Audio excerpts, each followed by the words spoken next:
Lots of things are happening in shoppable video. It's a continued trend from some of the things we've seen over the last couple of years with the rise of retail media. I'll start with a big prediction is that 100 million consumers are going to be influenced by shoppable video by 2025. That means that they'll have an intent to buy. That's really interesting. So first we always start with the consumer. We have great empathy for the consumer and what they want to see, and they're in a buying mode, even more so than they were 3 years ago. We're also seeing big moves in the market. You can't be here and not talk about Walmart potentially buying Vizio.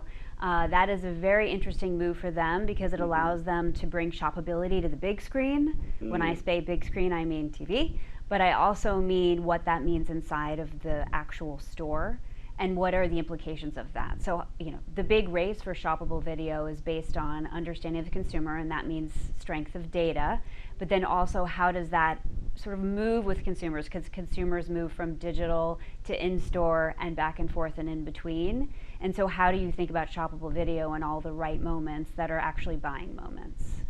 Well, that's interesting because traditionally with TV, we used to think of it as a lean back medium, let's say, but now you're seeing more people recognizing moments where they can actually transact. Sure, I would say quite a bit. I think during the Super Bowl in particular, you saw a lot of big shoppable moments that were actually also traditional TV spots, to your point.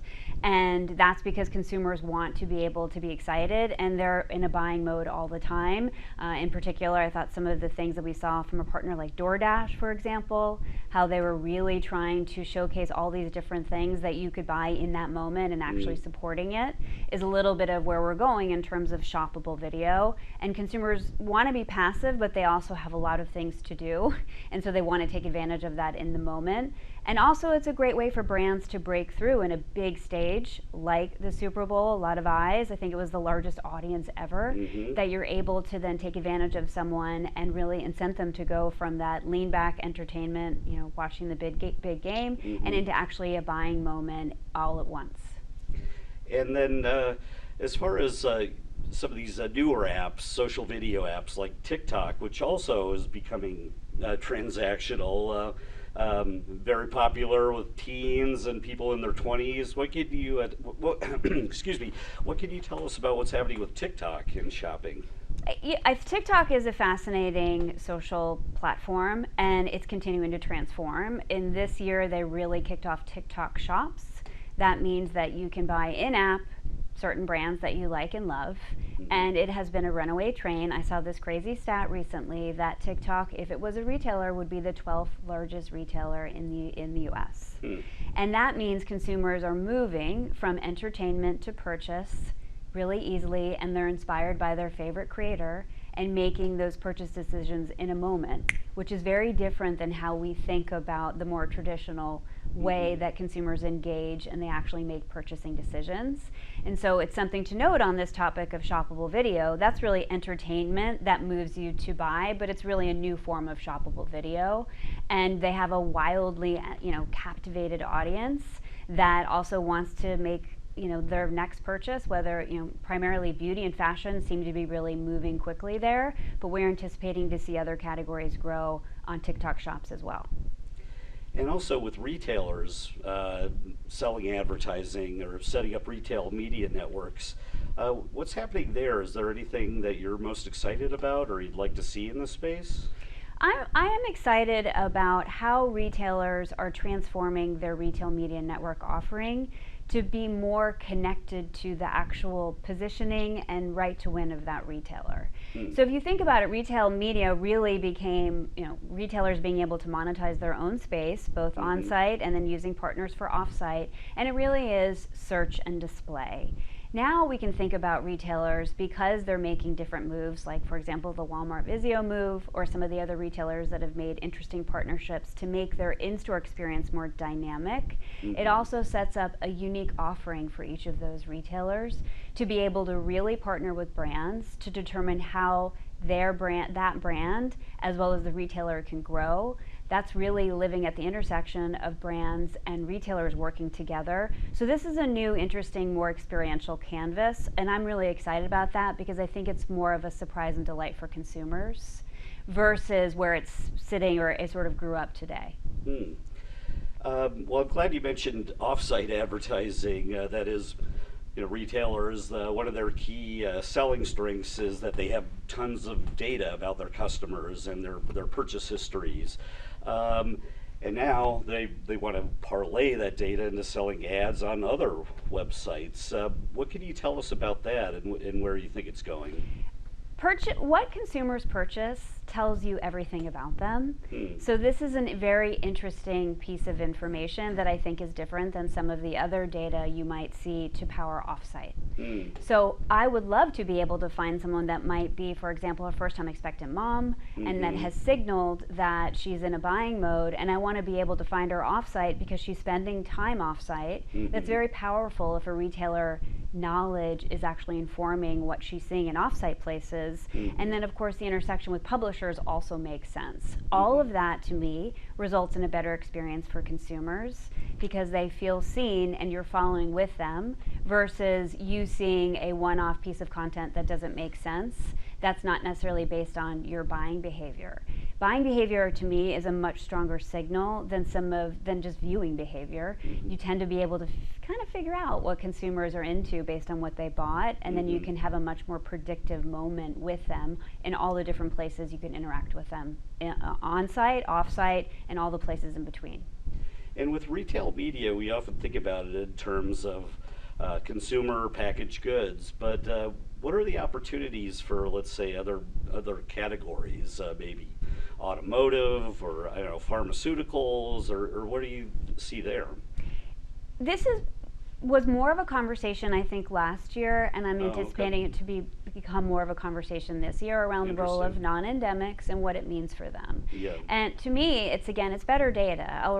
What I said before is if I'm an auto company and I know that someone has a growing family, for example, that's a pretty good signal that they might be interested in a different type of vehicle, and it's most likely a certain set of vehicles.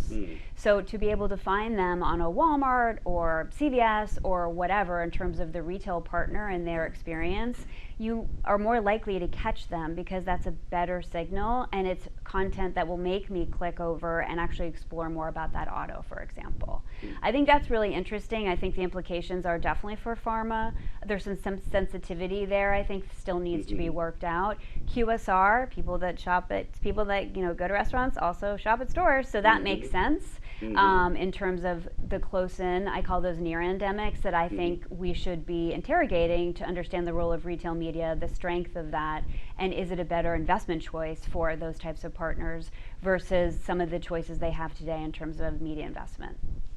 And this idea about total commerce, so it sounds like just it's all embracing that there's just plenty of shoppable opportunities almost everywhere, every touch point somehow. Total commerce is a wildly used term that means everything and nothing, I think. Oh, it does? But what I mean is, that's exactly right. Just because everything's shoppable doesn't mean our packaged goods clients have sold a zillion more of anything. And that is an interesting point that we have to think about, is just because it's shoppable doesn't mean it needs to be shoppable. And how are you smart with making your content choices so that there are no dead ends? And this is a little bit of the total commerce thing, which is there are no dead ends. So if you see something, you are able to buy something because consumers, that's the behavior they expect. But it also can't be something that doesn't make sense and is also not building the brand. I believe you can do that in the same space, both brand building and performance. So it's about following the consumers, and really total commerce is about getting to lifetime value. How do I get the most out of you from all the places you want to buy? Because most consumers shop, they might shop at TikTok, they might shop at retailer XYZ. Most consumers shop at least 4 retailers at a time. So the total commerce opportunity is how do you know where they are in all the places to get them to buy the one more thing and be able to have that stronger lifetime value with that consumer and that relationship. And one of your agency brands is Epsilon. How do they fit into this whole picture? Sure. Epsilon is our partner in the group, and they are an incredible identity solution. So when I speak about understanding people better than anyone, it's the data that they have. So I can use that data to understand people. I call it the shelf of one. and what is the shelf of our core consumers we know in all the places, and how do we then use that to be able to get them to buy our products. We want them to buy the one more thing. And so Epsilon allows us to be able not only to understand them as people, but also all kinds of different attributes about them. So that allows us to have a much better predictive approach, as well as content that feels more personalized to you. And finally, Amy, this has been really informative. Is there anything else you could tell us about, or anything you're looking forward to, let's say, in the next 6 months to a year? I'm looking forward to continuing to see all of the retailers really transform their in-store experiences. I call it the digitization of in-store. So it's almost like every store is becoming a super app. And what does that mean? How do you navigate that for content? How do then they make those decisions in terms of which packaged goods partner gets what position? I'm looking forward to seeing all of that come together. It's really exciting, and again, it results in a better experience for our consumers, and that's really our jobs, is to really surprise and delight consumers with our brands.